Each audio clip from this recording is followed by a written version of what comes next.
네, 투자의 알고리즘으로 시장의 뭐 이슈들, 뉴스들 그 연결고리를 풀어보면서 종목 이야기를 했는데요. 이번에는 메가 사이클 시간입니다. 시장이 항상 트렌드를 가지고 있죠. AI 관련주도 정말 메가 트렌드로서 지금 이제 가고 있는 거고요. 그런 트렌드들이 어쩐 거는 큰 흐름으로, 어쩐 거는 조금 중단기 흐름으로 이제 오는데요. 사이클 분석하고 또 종목 이야기까지 함께 합니다. 메가 사이클 오늘은 주식투자연구소 곽영훈 대표님과 함께 합니다. 대표님 어서 오십시오. 네, 안녕하십니까. 네, 오랜만에 뵙습니다. 네, 오랜만에 뵙습니다. 네, 함께 할 주제 제가 첫 번째부터 좀 소개를 해드리도록 할게요. 첫 번째는 역시 AI입니다. AI 관련돼서 그동안에도 몇 차례 이제 버블론이 있었는데요. 가라앉을만 하면 또 나오고 가라앉을만 하면 또 얘기가 되고 해서 오라클과 이번에는 또 이제 이야기들 브로드컴 얘기가 계속 있으면서 브로드컴은 상당히 기대를 했었는데 또 시장에 부정적인 영향을 줬어요. 네. AI 버블론 그리고 국내 반도체주 어떻게 보세요? 네, 반도체주는 투자 심리 자체가 상당히 좀 위축이 되어 있는 그런 상황입니다. 하지만은 장기적인 성장성 측면에서 봤을 때는 여전히 그 성장성이 유효하다고 볼 수 있습니다. 그래서 단기적으로 어떻게 보면 과열을 해소하는 국면이다라고 볼 수 있을 것 같고요. 구조적 성장 스토리는 유효하다 이렇게 볼 수 있는 거거든요. 그렇기 때문에 최근에 이제 반도체 섹터, 특히 그 AI 수요에 대한 감소 이런 부분에 대해서 주목하시기보다는 이로 인해서 좀 자연스럽게 기간 조정이나 가격 조정이 나왔을 때는 우리는 이제 투자 타이밍을 좀 보시고 투자하는 게 좋겠다라고 말씀을 드릴 수 있을 것 같아요. 하지만은 이 AI 반도체에 대한 그 이슈가 인프라 개념에서 비용 효율화 개념으로 바뀌고 있기 때문에 종목은 과거의 종목과는 조금 달라질 수 있다라는 겁니다. 그래서 뭐 기존에도 보면은 이제 엔비디아 이런 종목들은 하락하고 인텔 이런 종목들은 올라가고 이런 패턴을 좀 보여줬듯이 그런 걸 좀 감안해서 어떤 매수의 타이밍으로 보시는 게 좋겠다라고 볼 수 있을 것 같고 상당히 좀 추상적이잖아요. 근데 이렇게 지금은 좀 쉬어가는 구간이니까 좀 시간을 두고 이번 분기 정도는 좀 넘기시는 게 좋지 않을까 이렇게 생각하고 있습니다. 그래서 분기 단위로 판단해 보시고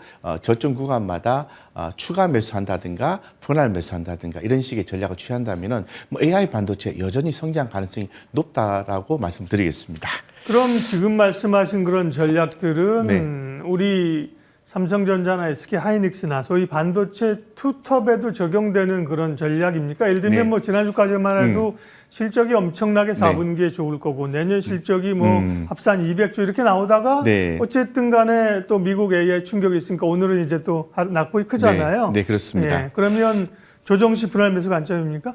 일단 지금 삼성전자와 SK하이닉스는 한마디로 표현하면은 뭐 수급이나 심리에 대한 조정이다라고 이렇게 정의할 수가 있습니다. 그렇기 때문에 이 펀더멘탈 훼손은 제가 볼 때는 아니다 이렇게 보는 거거든요. 그렇기 때문에 삼성전자나 SK하이닉스 같은 경우에는 최근에 단기 실현 이런 어떤 부분도 있고 어떻게 보면 이제 HBM 관련해서 이벤트에 대한 어떤 피로감이 지금 녹아 있는 그런 상태거든요. 이런 부분이 어느 정도 해소가 된다면은 뭐 추가 급락보다는 기간 조정 후에 재차 상승할 여지가 좀 크다라고 좀 보고 있습니다.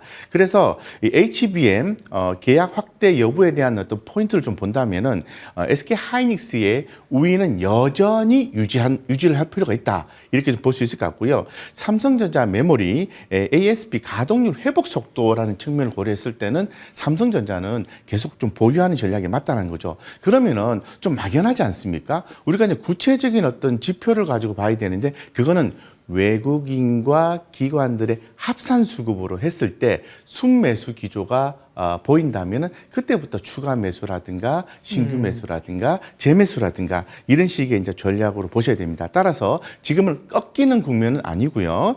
속도 조절한 국면이다라고 좀 자신감 있게 말씀 좀 드릴 수 있을 것 같습니다. 아무래도 이제 형님들이 흔들리니까 소부장들도 그동안에도 소부장이 상대적인 우위는 아니었고 일부 기판 쪽이나 후공정 테스트 속에 이런 쪽에 강세였는데요. 이제 오늘 같이 밀리는 거죠. 이럴 때 소부장도 일정 부분의 소부장 전략으로서 오히려 좀 관심 가질 만한 곳이 있을까요? 소부장 쪽 시각은 어떠세요? 네, 소부장 쪽 시각은 아무래도 좀 선별적인 시각이 필요할 것 같아요. 그래서 우리가 지금 그 기존에 소부장 관련해서는 AI 기대감이 선반영이 돼서 소부장 전반적인 어떤 부분들이 이제 조정이 좀 나오고 있는데요. 아무래도 뭐 캐패스 연동형이라든가 뭐 어떤 기술, 독점형 이런 쪽에는 당연히 관심을 가져야 되거든요. 그래서 단기적으로 볼 때는 뭐 수급의 이탈이라든가 공백이라든가 이런 부분이 있거든요. 있기 때문에 그런 부분에 대해서 우리가 주목하시면서 봐야 되고, 자 그러면 구체적으로 어떤 종목을 봐야 되느냐, 다시 한번 정리해드리면 기본적으로 SK 하이닉스와 삼성전자를 보셔야 돼요. 그리고 소부장 쪽에서는 딱 세 종목 정도 보시면 좋을 것 같습니다. 이수페타시스 이 종목 보셔야 되고요. 네. 두 번째는 한미반도체, 세 번째는 원익 IPS. 이렇게 원익 IPS는 뭐 SK 하이닉스 핵심 전공정 장비 업체잖아요. 이런 종목들을 꾸준히 보시고 조정 시마다 매수해서 보유하는 전략을 취한다면은 뭐 소부장 쪽에도 수익의 기회 요인이 충분히 있다, 이렇게 말씀을 드릴 수 있을 것 같습니다. 소부장은 소재 부품 장비 기업이 네. 이제 너무 많다는 게 고민인 거죠. 네. 그 중에 볼만한 기업들을 이제 압축을 해주셔서 네. 도움이 됐습니다. AI 버블론 반도체 얘기했고요. 다음 메가 사이클의 두 번째 이슈를 확인하겠습니다. 2차 전지도 시세는 살아있다. 네. 그러니까요. 몇 예. 차례 상승 후 사실 또 반락을 거듭하다가 최근에 보면 2차 전주가 ESS를 모멘텀으로 해서 그렇죠? 네네. 확실히 전보다는 심리가 많이 좋아진 상황인데 네. 2차 전주에 대한 지금 타이밍에서의 시각은 어떠십니까? 저는 2차 전지주에 대해서는 선별적인 대형주 안에서는 굉장히 좋다고 봅니다. 자, 기본적으로 우리가 올해 그 상반기에 보시면은 대형주 위주로 해서 많이 올랐잖아요. 원전, 그리고 방위산업, 그리고 뭐 전력, 기타 등등 AI 반도체가 많이 올랐는데, 요즘에 이제 금리 인하 이후에 움직이는 종목들을 보시면은 이 바이오 기업이라든가 2차 전지 종목들이 움직이고 있는데, 2차 전지 종목은 고점 대비해서 수급이 많이 빠지면서 수급의 어떤 엉킴이 풀려 있다고 볼 수 있을 것 같아요. 그런데 최근에 올라오는 이유는 ESS, 에너지 저장 장치 이런 개념 약간의 좀 대형주 위주로 좀 포커싱이 되는 상황입니다. 그렇기 때문에 2차 전지주 좋게 보시고요. 제가 볼 때는 뭐 LG 에너지 솔루션이라든가 그리고 또 어떤 삼성 SDI라든가 이런 어떤 종목들, 그리고 뭐 LG화학도 들어가겠죠. 이런 종목들을 위주로 해서 보시고, 최근에 또 보면 수급적인 요인에서 기대 요인이 있는 종목이 있어요. 알테오젠이 코스피에서 코스닥으로 이동하게 되면은 아무래도 수급이 어디로 갈 것인가라는 고민을 많이 하게 되는데, 네. 에코프로 BM도 그렇죠. 관심을 가져볼 만하다라고 볼 수 있을 것 같습니다. 따라서 2차 전지는요, 짧게 보지 마시고 1년 이상 3년까지 좀 보시면은 좋은 모멘텀을 만날 가능성이 있다, 이렇게 말씀드리겠습니다. 기업별로는 말씀하신 것처럼 최근에 에코프로나 에코프로, BM, 에코프로 그룹주가 강했고요. 네. LFP 모멘텀으로 이제 LNF도 주목을 많이 받았는데, 오늘 시세 보시면 오늘은 이제 포스코 퓨처엠이 상대적으로 강세입니다. 포스코 퓨처엠 시각 좀 알려주세요. 네. 포스코 퓨처엠 같은 경우는 우리가 이제 소재주 관련해서는 기본적으로 이제 포스코 홀딩스 그룹주를 봐야 되거든요. 그리고 포스코 퓨처엠 같은 경우는 구조적으로 내부적으로 굉장히 중요한 역할을 소재 측면에서 하고 있기 때문에 지금은 제가 볼 때는 절대적으로 관심을 가져야 되는 구간이고, 이런 종목들 같은 경우에는 단기에 한 번 사서 쭉 가져간다 이런 전략보다는 빠질 때마다 좀 편안하게 모아갈 수 있는 종목이고, 2차 전지 종목을 미리 말씀을 드렸습니다만은 뭐 소재 관련된 종목들 대형주 위주로 해서는 분명히 유효 포인트가 있기 때문에 포스코 퓨처엠도 최근에 좀 급등이 나오기 시작했지 않습니까? 차트에서 보시는 것처럼 단기적인 골든 크로스도 발생했기 때문에 저는 좀 길게 보시고 보시면 좋을 것 같다. 근데 장기 종목을 보실 때는 분기 단위의 어떤 실적보다는 밸류에이션 측면, 재무적인 어떤 안정성 측면 이런 걸 고려하면 훨씬 더 좋습니다. 그래서 포스코 퓨처엠 좋다, 이렇게 말씀드리겠습니다. 네, 2차 전지에 대해서는 이제 모두의 전반적인 2차 전지 전략을 주셨기 때문에요. 네, 포스코 퓨처엠 종목까지 얘기해서 2차 전지 얘기는 매듭을 짓고 다음 주제로 넘어가겠습니다. 예, 메가사이클 다음은요. 네, AI 버블론이 계속 이어지면서 소비주, 방어주 이런 쪽으로 미국 증시도 확연히 보면 이제 다우의 종목들이 강하거든요. 네. 국내에서도 이런 좀 패턴이 나타날 수 있을까? 화장품 같은 경우나 기기, 의료기기는 좀 움직이는 것 같고요. 네. 대부분 음식료는 아직 조금 움직이가 좀 덜한 것도 같고. 네. 사실 이건 자금이 이제 어디로 이동하느냐의 문제거든요. 그래서 이제 AI 버블론이 나와서 여기서 자금이 빠져서 어디로 이동할 것인가라는 퀘스천 마크가 붙는 건데, 그러면 아무래도 AI 같으면 성장주지 않습니까? 그러면은 자금이 빠져나왔다? 그럼 방어주 성격의 종목으로 갈 수 있지 않겠냐, 이렇게 네. 생각해 볼 수 있습니다. 이 방어주 성격은 음식료, 그리고 이런 어떤 그 화장품, 소비 관련된 종목이죠. 그래서 굳이 이런 쪽으로 자금이 흘러 들어간다면 대형주 쪽으로 해서 흘러 들어갈 가능성이 있다. 예를 들어서 뭐 농심 이런 종목도 있을 것 같고요. 화장품 관련주들도 대형주 위주로 갈 수 있습니다. 그런데 여기서 제가 조금 고민할 수 있는 거는, 진정 저라면은 자금이 그쪽으로 간다 하더라도 그런 소비주에 대해서 투자를 할까, 이런 고민을 해보거든요.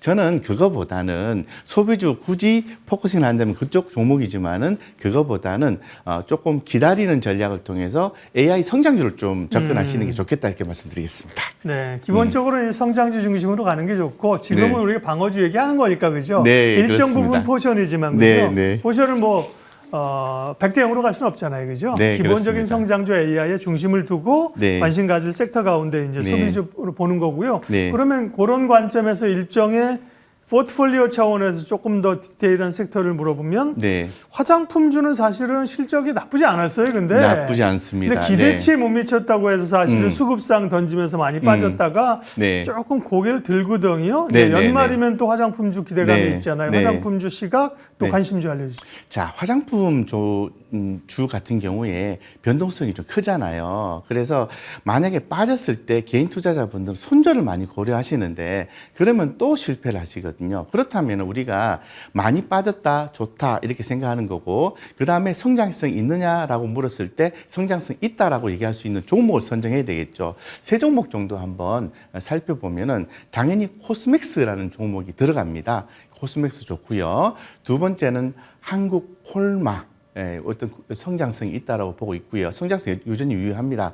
좀 흐름이 약합니다. 하지만은 뭐 대형주 사이트에서는 아무래도 퍼시픽이 되겠죠. 그래서 많이 빠진 것만큼 매력적인 게 없다라는 측면에서 봤을 때는 뭐 아무리 퍼시픽도 좋은데, 저는 개인적으로 조금 더 포커싱을 한다면은 코스맥스 하고 한국 콜마 쪽에 더 관심을 갖고 좀 지켜볼 것 같아요. 그러면서 외국인 수급과 기관 수급이 들어오고 거래량이 좀 증가하는 시점에서 이렇게 분기별로 나누어서 매집 전략을 취한다면은 뭐 좋은 성과 있을 수 있다, 이렇게 생각하고 있습니다. 소비나 이 방어주 성격에서 오는 이제 유통주가 강한데요. 네. 그 이유는 이제 이마트가 네. 신세계 푸드 주식을 네. 다 사들여서 상장 폐지한다. 이런 공개 매수 때문에요. 네. 보면 이런 경우 이제 지금 가격보다는 높으니까 신세계 네. 푸드는 뭐 당연히 급등으로 가고 있는 거고요. 네. 이마트도 강하고 신세계도 강하고. 그러니까 오늘 이제 유통주가 강하게 보이는 건 유통주 전반이라기보다는 이제 네. 이마트의 이슈 모멘텀이거든요. 네. 관련된 기업들은 이런 상황에서 어떤 기회를 줍니까? 자, 이건 이벤트 드리븐 차원이라고 보셔야 네. 되는데요. 아무래도 이마트를 살 거냐, 신세계 푸드를 살 거냐, 이게 이제 초점하는 게 맞아요. 그렇기 때문에 현재 신세계 푸드는 거의 현재 가격으로 봤을 때는 공개 매수 단가까지 거의 다 이제 올라와 있는 상황이기 때문에 요 종목은 접근하는 거는 아니다라고 좀 볼 수 있을 것 같고요. 그렇다면은 저는 이마트가 조금 더 이마트 쪽으로 접근하는 게 맞다라고 보는 거거든요. 지배 구조의 어떤 단순화라든가 또 신세계 푸드의 비상장 전환되는 부분들, 그리고 재평가에 대한 부분에 대한 의견이 이렇게 집중이 될 수 있다는 겁니다. 그리고 이제 이마트 같은 경우에는 아무래도 유통식품 계열의 지배 구조 재편 스토리가 부각이 될 수 있고요. 조금 아쉬운 게 있다면은 차입금 규모, 이런 부분 순차입금 규모를 좀 감축을 좀 해야 되는 필요성이 있는 상황이거든요. 이런 부분만 조금 해소가 되고, 이마트가 과거에 공헌한 것처럼 주주 환원 정책에 대한 어떤 코멘트가 나온다면은 이마트의 추가적인 상승이 가능하다, 이렇게 말씀드릴 수 있겠습니다. 이마트에 집중하자, 이렇게 말씀드리겠습니다. 네. 그러니까요. 유통 관련주들도 이제 기대감을 좀 가져봐야 되고요. 이제 장이 좀 그런 쪽으로 수급이 가니까요, 그죠? 네. 뭐 시장은 이제 딱 그 예를 들면 공개 매수한다. 그 가격까지 순간적으로 가는 거예요, 그죠? 네, 그런 그렇습니다. 쪽보다는 이제 이마트의 기회를 보자고 하셨고요. 네. 유통 관련주 얘기했고, 자, 이 섹터 얘기 몇 가지 이제 트렌드 분석했는데 마지막으로 곽영 부장님의 오늘 관심주 알려주시겠습니까? 네. 저는 LG 화학을 말씀드리겠습니다. LG 화학, 네. 네. 이제 우리 LG 화학은 현재 가격대에 보면은 이제 목표가 근방에 이렇게 와 있지만은 점차적으로 어떤 그 단기 실적에 대한 회복은 좀 제한적이지만은 어떤 배터리 소재 어떤 지분 가치의 재평가를 기대할 수 있거든요. 그래서 이 부분은 바로 LG 에너지 솔루션을 구체적으로 얘기하는 부분이고, 뭐 내부적으로 또 2차 전지 소재에 대한 사업을 하고 있지 않습니까? 최근에 이제 주봉상으로 보시면은 이 중기적 관점에서 주가가 좀 골든 크로스가 발생해서 상방의 흐름이 진행이 되고 있구나라는 걸 알 수 있고, 최근에 그 주가 흐름을 보시면은 한 40만 원 넘어서고 난 뒤에 한 37만 원 사이에서 쑥 빠지지 않고 그대로 유지를 하고 있거든요. 그러면 어떤 모멘텀이 좀 주어지게 되면은 주가는 올라간다고 볼 수 있는 거죠. 그러면은 LG화학의 기본적인 배터리 소재의 밸류체인의 핵심적인 기업 이외에 주가 상승 모멘텀이 어디서 나오냐면은 LG 에너지 솔루션에서 나온다고 봐요. 그래서 LG 에너지 솔루션이 만약에 지금 가격보다 오르고 또 오르고 매우 강하게 올라간다면 LG화학은 따라서 올라갈 가능성이 매우 높다는 거죠. 그래서 어떤 단기에는 실적에 대한 제한이 있기 때문에 분할 매수 관점이 맞다 이렇게 말씀드릴 수 있을 것 같고, 저는 전략을 짧게 보지 마시고요.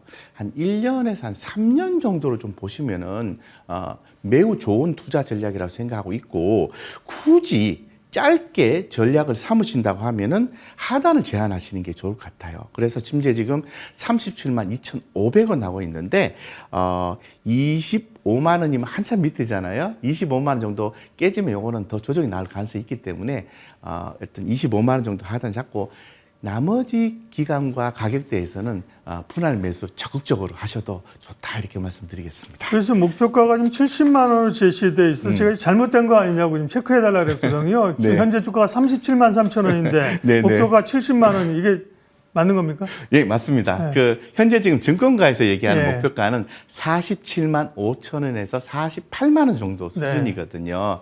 그래서 뭐 그 정도가 적합한데, 제가 이 주식 시장에 오랜 기간 동안 몸담으면서 장기 투자 전략을 한번 고민해 봤을 때 분석을 해보면은 분기마다 실적에 대한 부분을 고려하지 않고 기업의 어떤 재무 상태라든가 또 많이 빠진 것만큼 매력적인 건 없다라는 측면을 고려했을 때, 여기에서 이제 정책적인 지원이나 수급이 들어오면 의외로 전 고점까지 주가가 매우 강하게 올라가면서 목표가는 상향 조정이 나오는 그런 패턴을 많이 봤습니다. 우리 LG화학도 47만 5천 원에서 50만 원, 60만 원, 70만 원 이렇게 향후에는 100만 원 이렇게까지도 목표가 올라갈 수 있다 이렇게 개인적으로 판단하고 있습니다. 따라서 장기 분석 보고를 한다는 차원에서 볼 때는 길게 보자고 처음에 말씀드렸기 때문에 네. 70만 원까지 보셔도 좋겠다 이렇게 말씀을 드리는 겁니다. 예, 메가사이클 오늘은 주식투자연구소 곽영훈 대표님 함께했습니다. 고맙습니다. 네, 감사합니다.